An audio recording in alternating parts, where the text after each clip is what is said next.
Hi, ಎಲ್ರಿಗೂ ನಮಸ್ಕಾರ. Prince ಸ್ಟುಡಿಯೋಸ್‌ಗೆ ಸ್ವಾಗತ. ಇವತ್ತಿನ ಟಾಪಿಕ್ ಬಂದ್ಬಿಟ್ಟು ಅನೈತಿಕ ಸಂಬಂಧ.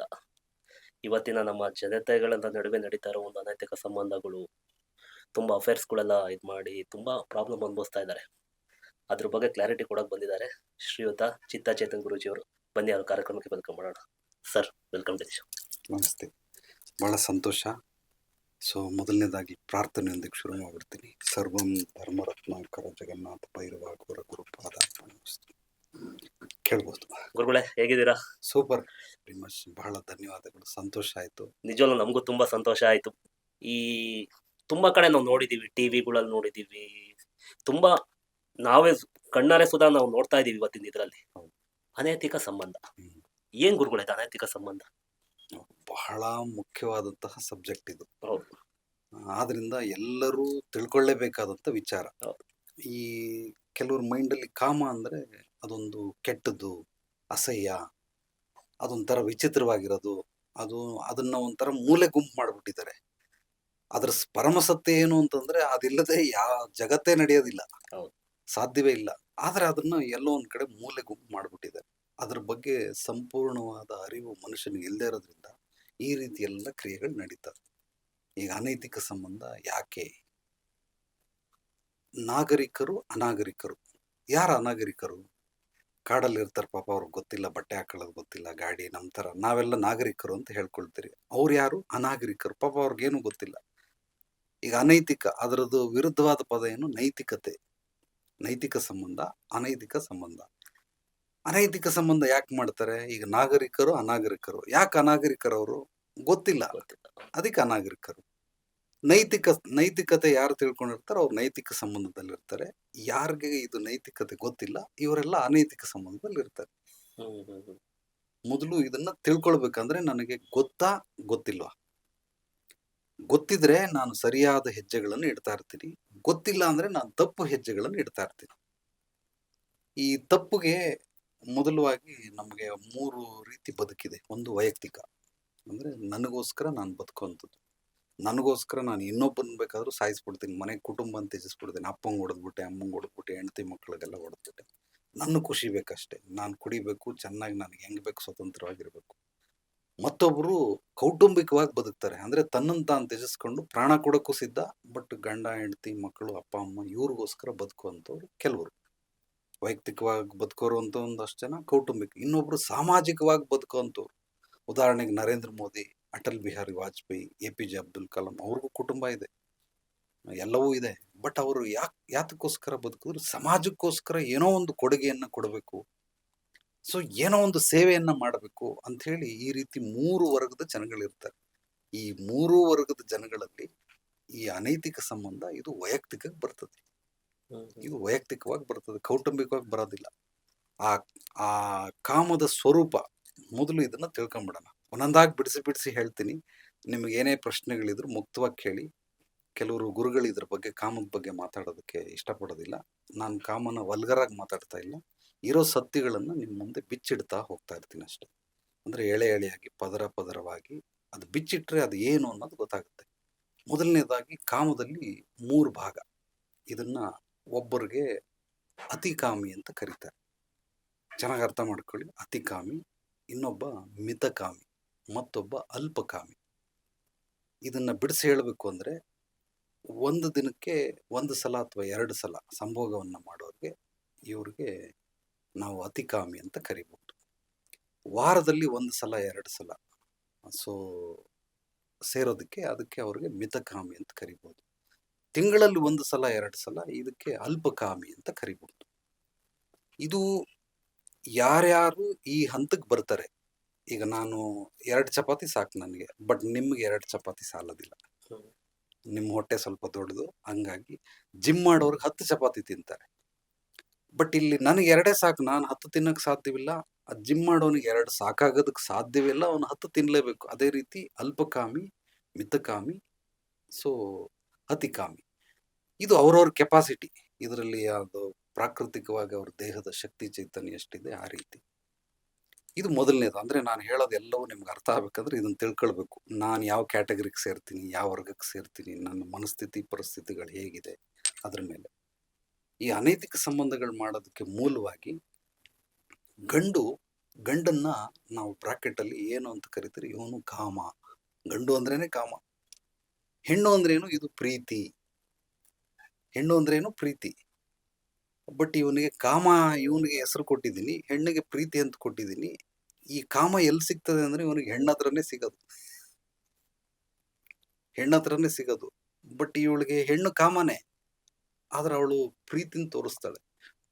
ಗಂಡು ಲಾಜಿಕಲ್ಲಿ ಥಿಂಕ್ ಮಾಡ್ತಾನೆ, ಅವನಿಗೆ ಕೇವಲ ಬುದ್ಧಿ ಜ್ಞಾನದಲ್ಲಿ ಅಳಿತಾನೆ ಎಲ್ಲವನ್ನ. ಹೆಣ್ಣಿಗೆ ಒಂದೇ ಭಾಷೆ ಗೊತ್ತಿರೋದು, ಅದು ಪ್ರೀತಿ ಅನ್ನೋ ಭಾಷೆ, ಬೇರೆ ಭಾಷೆ ಗೊತ್ತಿಲ್ಲ ಹೆಣ್ಣಿಗೆ. ಆದ್ರಿಂದ ಈ ಗಂಡಸರಿಗೆ ಏನು ಅಂತಂದ್ರೆ, ಕಾಮ ಅನ್ನೋದು ಒಂದು ಚಟ. ಹೆಣ್ಮಕ್ಳಿಗೆ ಚಟ ಅಲ್ಲ, ಚೆನ್ನಾಗಿ ತಿಳ್ಕೊಂಬಿಡಿ. ಹೆಣ್ಣು ಮಕ್ಕಳಿಗೆ ಅದು ಕರ್ತವ್ಯ, ಜವಾಬ್ದಾರಿ. ಗಂಡು ಮಕ್ಕಳಿಗೆ ಇದು ಚಟ. ಅಂದ್ರೆ ವೆರೈಟಿ ಬೇಕು. ಈ ಹೋಟ್ಲಲ್ಲಿ ಹೋಗಿ ಊಟ ಮಾಡಿದೆ, ಸೂಪರ್ ಆಗಿತ್ತು, ಈಗ ಇನ್ನೊಂದು ಹೋಟ್ಲಿಗೆ ಹೋಗೋಣ. ಆ ಹೋಟ್ಲಲ್ಲಿ ಸಾಕಾದಾಗಿತ್ತು, ಇನ್ನೊಂದು ಹೋಟ್ಲಿಗೆ ಹೋಗೋಣ. ಮತ್ತೊಂದು ಹೋಟ್ಲ್ ಅಂದ್ರೆ ವೆರೈಟಿ ವೆರೈಟಿ. ಹೂದಿಂದ ಹೂಗೆ ದುಂಬಿ ಹರ್ಕೊಂಡು ಹೋಗ್ತಾ ಇರ್ತದಲ್ಲ, ಈ ರೀತಿ. ಸ್ಟಾರ್ಟಿಂಗ್ ಅಲ್ಲಿ ಲವ್ ಮಾಡಿರೋರ ಬಗ್ಗೆ ಹೇಳ್ತಾರೆ. ಲವ್ ಮಾಡಿದ್ರು, ಮದುವೆ ಆದ್ರು, ಒಂದು 5 ವರ್ಷ ಲವ್ ಮಾಡಿದ್ರು, ಮದುವೆ ಆದ್ರು. ಅದ್ಭುತವಾಗಿ ಲವ್ ಮ್ಯಾರೇಜ್ ಅಂದ್ರೆ ನಿನ್ನ ಆಯ್ಕೆನೆ ಅದು. ಅದಾಗಿ ಒಂದು ಮಗು ಆಯ್ತು, 2 ಮಗು ಆಯ್ತು. ಈಗ ಅನೈತಿಕ ಸಂಬಂಧ ಸ್ಟಾರ್ಟ್ ಮಾಡ್ದ. ಅಯ್ಯೋ ದೇವ್ರೆ, ನೀನೇ ಇಷ್ಟಪಟ್ಟು ಮದುವೆ ಆಗಿರೋ ಹುಡುಗಿ, ಈಗ ಯಾಕೆ ಅನೈತಿಕ ಸಂಬಂಧ ಮಾಡ್ಬೇಕು? ಯಾಕೆ ಅಂದ್ರೆ ಅದು ಬೋರ್ ಆಯ್ತು. ಆ ಚಿವಿಂಗಮ್ ತಿಂದು ಅಗದು ಅಗದು ಅಗದು ಈಗ ಸ್ವೀಟ್ ಎಲ್ಲ ಏನಿಲ್ಲ, ಬರೀ ಸಪ್ಪೆ. ಆ ಎಕ್ಸಸೈಸ್ಗೆ ಮಾತ್ರ ತಿಂತಾ ಇದ್ದಾನೆ ಹೊರತು ಅದನ್ನ ಇವಾಗ ಬಿಸಾಕ್ಬಿಡ್ಬೇಕು. ನುಂಗಕ್ಕಂತೂ ಆಗಲ್ಲ, ಉಗಿದ್ ಬಿಡ್ಬೇಕು. ಈಗ ಬೇರೆ ಚಿವಿಂಗಮ್ ಮಗಿಬೇಕು. ಅವನಿಗೆ ಅದರಲ್ಲಿ ರಸ ಹೋಗ್ಬಿಡ್ತು ಅಂದ್ರೆ ಸತ್ವ ಹೋಗ್ಬಿಡ್ತು, ಕಳ್ಕೊಂಬಿಟ್ಟ. ಎಂಥ ಬ್ಯೂಟಿಫುಲ್ ಆದಂತ ಹೆಣ್ಣನ್ನ ನಾವು ಮದುವೆ ಆದ್ರೂ ಕೂಡ ಅದರದ್ದು ಸುಖ ಅಂದ್ರೆ ಆ ಟೇಸ್ಟ್, ಕಾಮಕ್ಕೆ ಟೇಸ್ಟ್ ಇಲ್ಲ. ಬಟ್ ಇವನ್ ತಲೆಯಲ್ಲಿ ಟೇಸ್ಟ್ ಇದೆ, ಚೆನ್ನಾಗಿ ತಿಳ್ಕೊಂಬಿಡಿ. ಕಾಮಕ್ಕೆ ಟೇಸ್ಟ್ ಇಲ್ಲ. ಈಗ ನಾವು ಊಟ ಮಾಡ್ತೀರಿ ಹೊಟ್ಟೆ ಹಸುಗೆ, ನಿದ್ದೆ ಮಾಡ್ತೀರಿ, ನಿದ್ದೆ ಮಾಡ್ಲೇಬೇಕು, ನೀರು ಕುಡಿತೀರಿ ಬಾಯಾರಿಕೆಗೆ. ಕಾಮನು ಆ ರೀತಿ ಒಂದು ದೈಹಿಕವಾದ ಪ್ರಾಕೃತಿಕವಾದ ಕ್ರಿಯೆ. ಅದನ್ನು ವಿಶೇಷವಾಗಿ ನಾವು ಸಪರೇಟ್ ಮಾಡಕ್ ಆಗದೇ ಇಲ್ಲ. ಪ್ರಾಕೃತಿಕವಾದಂತ ಕ್ರಿಯೆ. ಈ ಕ್ರಿಯೆಗೆ ಯಾವುದೇ ತರ ಟೇಸ್ಟ್ ಇಲ್ಲ, ಆದ್ರೆ ಮಾನಸಿಕವಾಗಿ ಟೇಸ್ಟ್ ಬೇಕು. ಇದು ಒಂದು ವಾರ ಹೆಂಡತಿ ಸುಖ ಕೊಡ್ಬೋದು, ಒಂದು ತಿಂಗಳು ಕೊಡ್ಬೋದು, ಒಂದು ವರ್ಷ ಕೊಡ್ಬೋದು, ಅಥವಾ ಒಂದು ಮಗು ಆಗೋವರೆಗೂ ಕೊಡ್ಬೋದು. ಆಮೇಲೆ ಅದು ಅವನಿಗೆ ಸಪ್ಪೆ ಅನ್ಸುತ್ತೆ, ಬೋರ್ ಅನ್ಸುತ್ತೆ. ಅಲ್ಲಿ ಪ್ರೀತಿ ಕಳ್ಕೊಂಡ್ಬಿಡ್ತಾನೆ, ಕಾಮ ಮಾತ್ರ ಹೆಚ್ಚಾಗಿರ್ತದೆ. ಆ ಕಾಮದ ಸಂಪೂರ್ಣ ತೃಪ್ತಿ ಅವನಿಗೆ ಸಿಗೋದಿಲ್ಲ. ಅದಕ್ಕೋಸ್ಕರ ಅನೈತಿಕ ಸಂಬಂಧ ಮಾಡ್ತಾನೆ. ನನ್ನ ಅನುಭವದಲ್ಲಿ, ಅಂದ್ರೆ I am counsellor, spiritual counsellor. ಇಲ್ಲಿ ಸುಮಾರು ಜನ ಕೌನ್ಸಿಲಿಂಗ್ ಬರ್ತಾರೆ. ಗಂಡು ಮಕ್ಕಳಿಗೆ ಹೆಚ್ಚಾಗಿ ಈ ರೀತಿ ಅನೈತಿಕ ಸಂಬಂಧಗಳಲ್ಲಿ ಇರ್ತಾರೆ ಹೊರತು ಹೆಣ್ಣು ಮಕ್ಕಳಿಲ್ಲ. ಅವರು ಇದ್ದಾರೆ, ಪರ್ಸೆಂಟೇಜ್ ಕಡಿಮೆ. ಬಟ್ ಗಂಡು ಮಕ್ಕಳು ಹೆಚ್ಚಾಗಿರ್ತಾರೆ. ರೀಸನ್ ಏನು ಅಂದ್ರೆ ವೆರೈಟಿ. ಇದು ಹೆಣ್ಣು ಮಕ್ಕಳಲ್ಲೂ ಇದೆ. ನಾನು ಅವರು ಸಂಪೂರ್ಣವಾಗಿ ಗಂಡು ಮಕ್ಕಳಿಗಿಂತ ಪ್ರಮಾಣದಲ್ಲಿ, ಅಂದ್ರೆ ಸಂಖ್ಯೆಗಳಲ್ಲಿ ಕಡಿಮೆ ಇದೆ ಅಷ್ಟೇ. ಬಟ್ ಅವರು ಇದಾರೆ, ಇಲ್ಲ ಅಂತಲ್ಲ. ಬಟ್ ಗಂಡು ಮಕ್ಕಳದ ಸಂಖ್ಯೆ ಹೆಚ್ಚಿದೆ. ಇದಕ್ಕೆ ಮೂಲ ಕಾರಣ ಏನು ಅಂತಂದ್ರೆ, ಮನುಷ್ಯನಿಗೆ ವೆರೈಟಿ ಬೇಕು. ವೆರೈಟಿ ವೆರೈಟಿ ಅಂದ್ರೆ ಬೇರೆ ಬೇರೆ ಬೇರೆ ಬೇರೆ ಸುಖಗಳನ್ನು ಮಾಡಬೇಕು. ಇದು ಯಾಕೆ ಅನ್ನೋದು ಹೇಳ್ಬಿಡ್ತೀನಿ. ನಮಗೆ ಪಂಚೇಂದ್ರಿಯಗಳು ಅಂತ ಕರೀತಾರೆ. ನಿಮಗೆಲ್ಲ ಸ್ಕೂಲಲ್ಲಿ ಹೇಳ್ಕೊಟ್ಟಿರ್ತಾರೆ. ಈಗ ಕಣ್ಣು, ಮೂಗು, ಕಿವಿ, ನಾಲಿಗೆ ಮತ್ತೆ ಚರ್ಮ. ಈ ಕಣ್ಣು ಎಲ್ಲಾ ಜಗತ್ತಲ್ಲಿರೋ ಎಲ್ಲವನ್ನ ನೋಡ್ತವೆ. ಬಣ್ಣ ಬಣ್ಣದ ವಿಚಿತ್ರವಾಗಿರೋ ಪ್ರಾಣಿಗಳು, ಪಕ್ಷಿಗಳು, ಮನುಷ್ಯ, ಬಟ್ಟೆ, ಅವು ಎಲ್ಲಾ ವರ್ಣಗಳನ್ನ, 1.5 ಲಕ್ಷ ತರ ವರ್ಣಗಳನ್ನು ಗುರುತಿಸ್ತವೆ. ಇದಕ್ಕೆ ಸ್ವತಂತ್ರ, ಸಂಪೂರ್ಣ ಸ್ವತಂತ್ರ. ಇದಕ್ಕೆ ನೋಡು, ಬರೀ ಬ್ಲಾಕ್ ಅಂಡ್ ವೈಟೇ ನೋಡು, ಕಲರ್ ನೋಡ್ಬೇಡ, ಊರ್ ಬಿಟ್ಟು ಹೋಗ್ಬೇಡ, ನಿಸರ್ಗಕ್ಕೆ ಹೋಗ್ಬೇಡ, ಏನಾದ್ರೂ ಇರುತ್ತೆ? ರೆಸ್ಟ್ರಿಕ್ಷನ್ ಇದೆಯಾ? ಇನ್ನು ಸ್ಮೆಲ್ಲು, ನಾವು ದುರ್ಗಂಧ ಸುಗಂಧ ಎಲ್ಲವನ್ನ ಪರ್ಫ್ಯೂಮ್ ಹಾಕೊಳ್ತೀರಿ, ಅದೇನೋ ಬಾಡಿ ಡಿಯೋಡ್ರೆಂಟ್ ಹಾಕೊಳ್ತೀರಿ, ಮನೆಗೆ ಕರ್ಪೂರ, ಗಂಧದ ಕಡ್ಡಿ ಅವು ಇವೆಲ್ಲ ಹಚ್ತೀರಿ. ಕೆಲವೊಂದು ಹಣ್ಣುಗಳು ಕೊಳ್ತೋಗ್ಬಿಡ್ತು, ಗಬ್ಬು ವಾಸನೆ ಅಂತ, ಇಲಿ ಸತ್ತೋಯ್ತು, ಜೆಲ್ಲು ಸತ್ತೋಯ್ತು, ಎಲ್ಲ ದುರ್ಗಂಧ ಸುಗಂಧ. ತಿಪ್ಪೆಗುಂಡಿಗೆ ಹೋದ್ರೆ ಏನೋ ಸ್ಮೆಲ್ ಬರ್ತದೆ, ನಡೆಯಪ್ಪ ಆ ಕಡೆ ಹೋಗೋಣ ಅಂತ ಅಂದ್ಬಿಟ್ಟು ಎದ್ದು ಹೋಗ್ಬಿಡ್ತೀರಿ. ಅಂದ್ರೆ ಇದಕ್ಕೆ ನೋ ಪ್ಲಸ್ ನೋ ಮೈನಸ್, ಅಂದ್ರೆ ಎರಡು ಸಂಪೂರ್ಣ ಸ್ವತಂತ್ರ. ಕಿವಿಲಿ ಒಳ್ಳೇದನ್ನ ಕೇಳ್ತೀರಿ, ಕೆಟ್ಟದನ್ನ ಕೇಳ್ತೀರಿ, ಬೈಗುಳಗಳು ಕೇಳ್ತೀರಿ, ಹಾಡು ಕೇಳ್ತೀರಿ, ಸಂಗೀತ ಕೇಳ್ತೀರಿ, ಡೈಲಾಗ್ಗಳು ಹೊಡಿತೀರಿ. ಇದು ನಾಲ್ಗೆಗೆ ಟೇಸ್ಟು. ಇಡ್ಲಿ, ದೋಸೆ, ಪೂರಿ, ಗೀರಿ ಎಲ್ಲ ಏನೇನ್ ಬೇಕು ಎಲ್ಲ ತಿನ್ಬೋದು. ವೆಜ್ ತಿನ್ಬೋದು, ನಾನ್ ವೆಜ್ ತಿನ್ಬೋದು, ಸಾತ್ವಿಕ ಆಹಾರಗಳನ್ನು ಸೇವನೆ ಮಾಡ್ಬೋದು. ಏನ್ ರೆಸ್ಟ್ರಿಕ್ಷನ್ ಇಲ್ಲ. ಈಗ ಕೆಲವರು ಬೆಳ್ಳುಳ್ಳಿ ಈರುಳ್ಳಿ ತಿನ್ನೋದಿಲ್ಲ, ಕೆಲವರು ತಿಂತಾರೆ. ಬಟ್ ಆದ್ರೂ ತಿಂದೇ ಹೋದ್ರು ಕೂಡ ಅದರಲ್ಲೂ ವೆರೈಟಿಗಳಿದಾವೆ.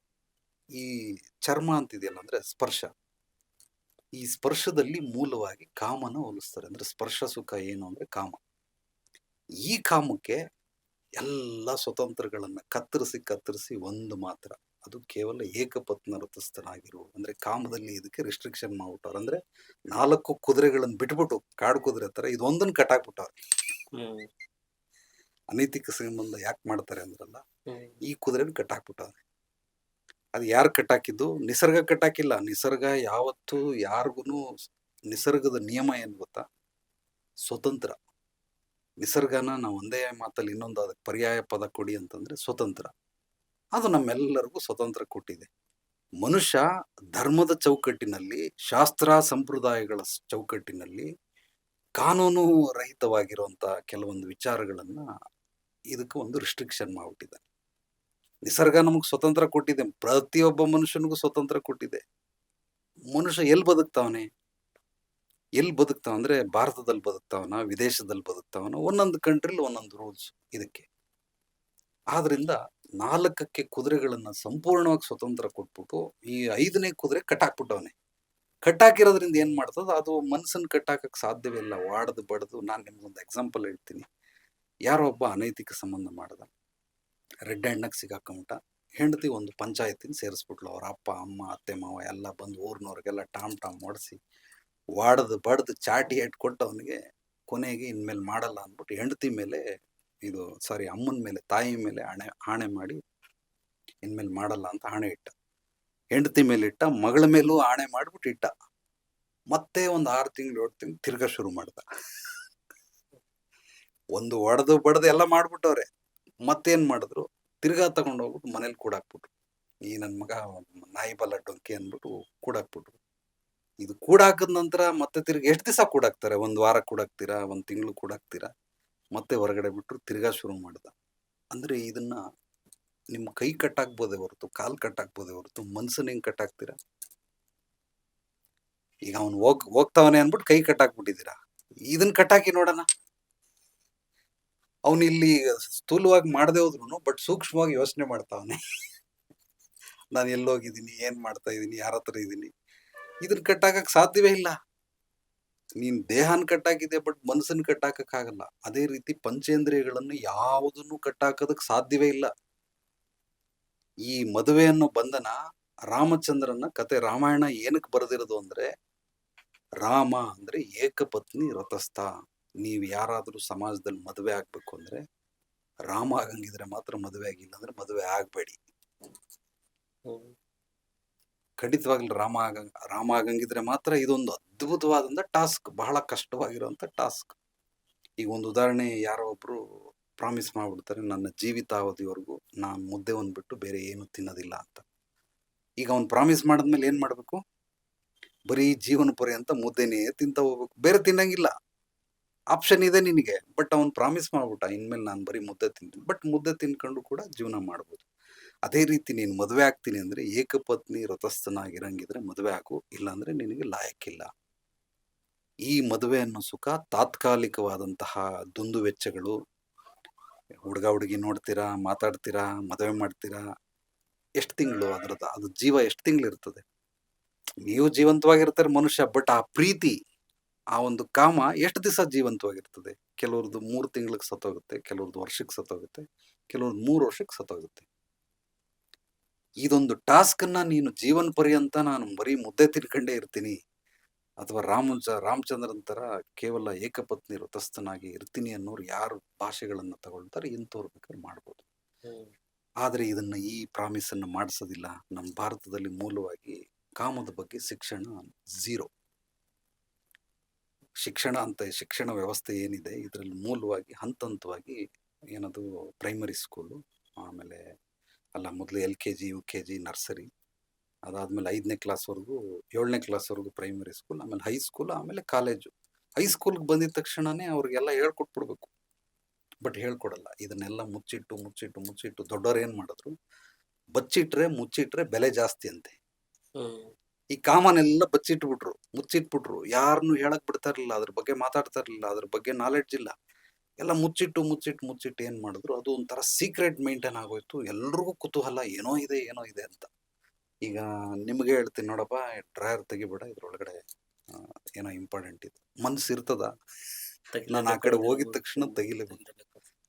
ಆ ಮನಸ್ಸು ಎಳೆ ಮಕ್ಕಳಲ್ಲ, ಯೌವನಕ್ಕೆ ಬಂದವ್ರ ಮನಸ್ಸು ಏನು, ನೋಡಬೇಡ ನೋಡೇ ನೋಡ್ತಾನೆ, ಮಾಡಬೇಡ ಮಾಡೇ ಮಾಡ್ತಾನೆ, ಮುಟ್ಟಬೇಡ ಮುಟ್ಟೆ ಮುಟ್ತಾನೆ. ನೀನ್ ಏನೇನ್ ಮಾಡಬೇಡ ಅಂತೀಯ ಅದೆಲ್ಲವನ್ನೂ ಮಾಡೇ ಮಾಡ್ತಾನೆ. ಸುಮ್ಮನೆ ಇದ್ಬಿಡು, ಮಾಡಕ್ ಹೋಗಲ್ಲ, ಬಟ್ ನೋಡ್ಬೇಡ ಅಂತಂದ್ರೆ ನೋಡೇ ನೋಡ್ತಾನೆ.